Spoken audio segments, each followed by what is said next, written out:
নমস্কার বন্ধুরা, তোমাদের সামনে একটা নতুন রেসিপি নিয়ে চলে এলাম। আমি রুম্পা। আজকে শেয়ার করব তোমাদের সঙ্গে এগ তড়কা। তো চলো দেখতে থাকো তোমরা ভিডিওটা, আশা করছি ভালো লাগবে। তো চলো বন্ধুরা, তড়কা তৈরি করতে কি কি লাগছে আমি একবার তোমাদের সঙ্গে শেয়ার করে দিই। দেখো, এখানে আছে তড়কার ডাল, সিদ্ধ করে রেখেছি সুবিধের অনুযায়ী। আমি তোমাদের সঙ্গে আর সিদ্ধ করাটা শেয়ার করলাম না, এর মধ্যে একটু নুন দিয়ে সেদ্ধ করে নিয়েছি। আর তার মধ্যে কি কি লাগছে তাহলে দেখিয়ে দিই। এখানে আছে পেঁয়াজ কুচি, আছে লঙ্কা কুচি, আদা কুচি, রসুন কুচি, টমেটো কুচি, আর আছে ফোড়নে দেওয়ার জন্য একটা শুকনো লঙ্কা আর তেজপাতা। আর গুঁড়ো মশলার মধ্যে আছে, দেখো এখানে আছে নুন, ধনে গুঁড়ো, জিরে গুঁড়ো, আর আছে হলুদ গুঁড়ো, গরম মশলা গুঁড়ো, কাসুরি মেথি, আর আছে অল্প একটু গোটা জিরে ফোড়ন দেওয়ার জন্য। আর আছে এই যে সানরাইজের তড়কা মশলাটা, এটা দেবো। আর আছে এখানে সর্ষের তেল, বেশ খানিকটা সর্ষের তেলেই আমি রান্নাটা শুরু করছি। তো চলো দেখতে থাকো রেসিপিটা। যদি তোমাদের ভালো লাগে অবশ্যই বাড়িতে ট্রাই করো।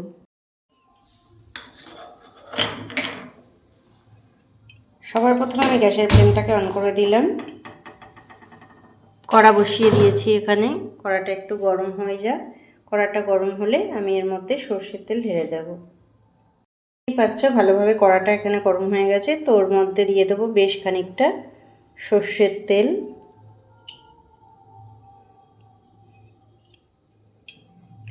বেশ খানিকটা সর্ষের তেল দিয়ে দিলাম, আর আমি তেলটা গরম হতে দেব।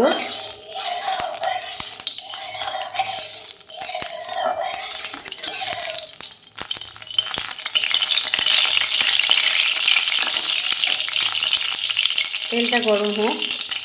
তেলটা গরম হয়ে গেছে। তেলটা গরম হয়ে যাওয়ার পরে আমি এখানে দিয়ে দেবো শুকনো লঙ্কা ফোড়ন, আর সঙ্গে দিয়ে দেবো তেজপাতাটা।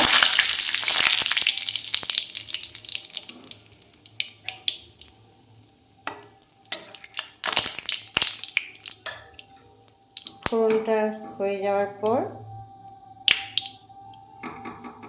আমি এখানে দিয়ে দেব রসুন কুচি,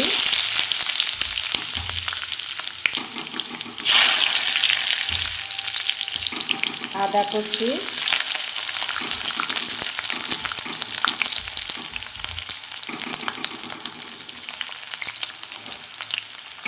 দেবো লঙ্কা কুচি। তোমরা যে যেরকম ঝাল পছন্দ করবে সেরকম লঙ্কা দিও।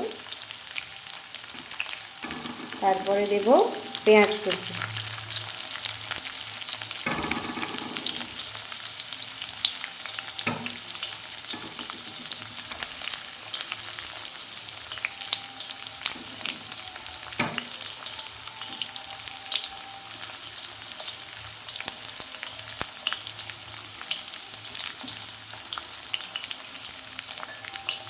এবারে একটু আমি ভালো করে নাড়বো।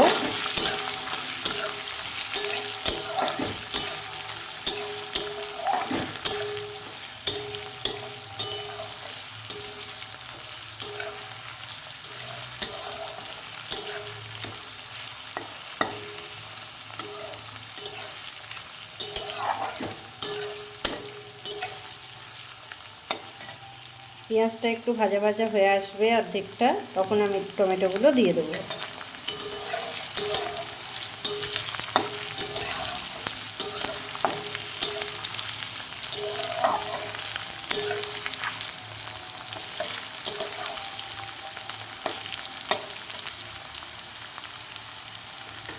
এইবার আমি এর মধ্যে দিয়ে দেবো জিরে, গোটা জিরে। আমি জিরেটা আগে থেকে ফোড়ন দিলাম না, পরেই দিচ্ছি। এইভাবে করে দেখবে, একটু টেস্টটা অন্যরকম থাকবে, নাহলে জিরেটা পুড়ে যাবে।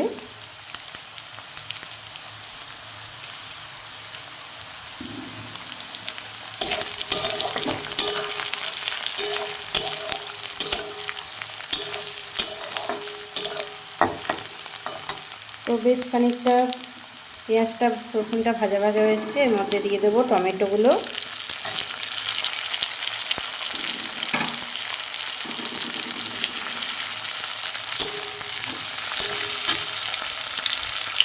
টমেটোগুলো নাড়তে থাকবো যতক্ষণ না গলে যায়। আর এটা তো শীতের টমেটো, তাড়াতাড়ি গলে যাবে। এর মধ্যে আমি অল্প একটু নুন দিয়ে দিচ্ছি যাতে তাড়াতাড়ি গলে যায় টমেটোটা, তাহলে রান্নাটা ঝটপট হয়েও যাবে।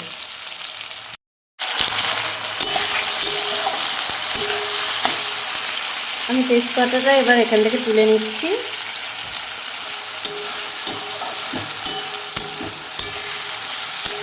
এই সময় গ্যাসের ফ্লেমটা একটু মিডিয়াম টু লো রাখবে, নাহলে পুড়ে যেতে পারে।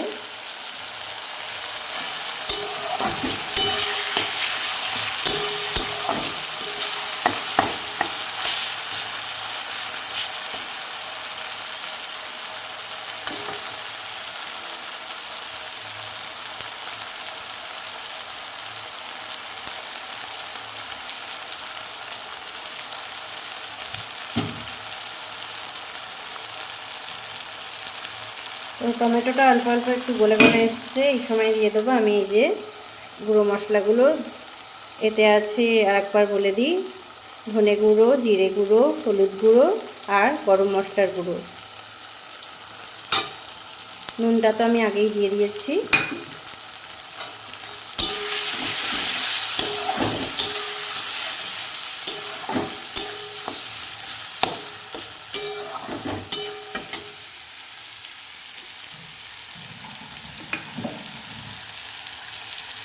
অল্প একটু জল দিলাম, হালকা, বেশি জল দেব না।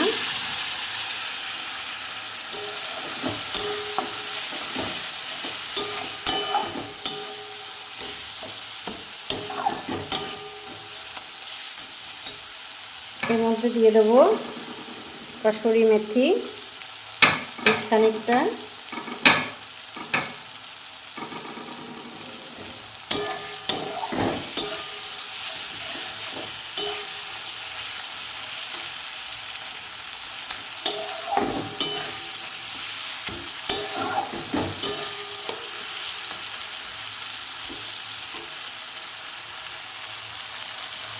মশলাগুলো ভালো করে ভাজা হয়ে যাক। দেখতেই পাচ্ছ তেল ছেড়ে দিচ্ছে মশলা থেকে। একটু তেল দিচ্ছি। এর মধ্যে করব ডিমের ঝুরি। আমি একটা ডিম নুন দিয়ে, অল্প একটু নুন দিয়ে ফাটিয়ে নিয়েছি। তেলটা গরম হয়ে গেলে এর মধ্যে এটা দিয়ে দেব, ডিমটা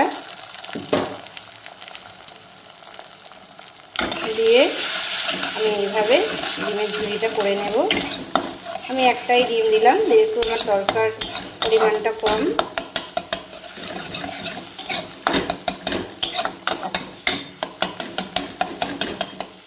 আর তোমাদের যদি তরকার পরিমাণ বেশি হয় তাহলে তোমরা একটু দুটো ডিম দিতে পারো। তো দেখতেই পাচ্ছ ডিমের ঝুরি হয়ে গেছে খুব সহজেই, তাড়াতাড়ি করে।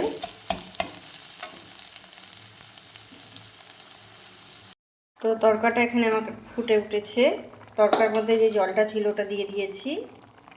এইবারে দেব এর মধ্যে ডিমের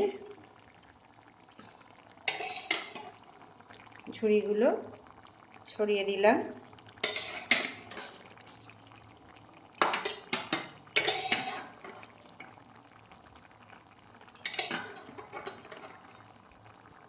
আচ্ছা বন্ধুরা, আমার গরম গরম তরকা একদম রেডি। কেমন হয়েছে অবশ্যই জানিও। ভালো লাগলে বাড়িতে অবশ্যই ট্রাই করো। তো চলো আজকের মতো টাটা।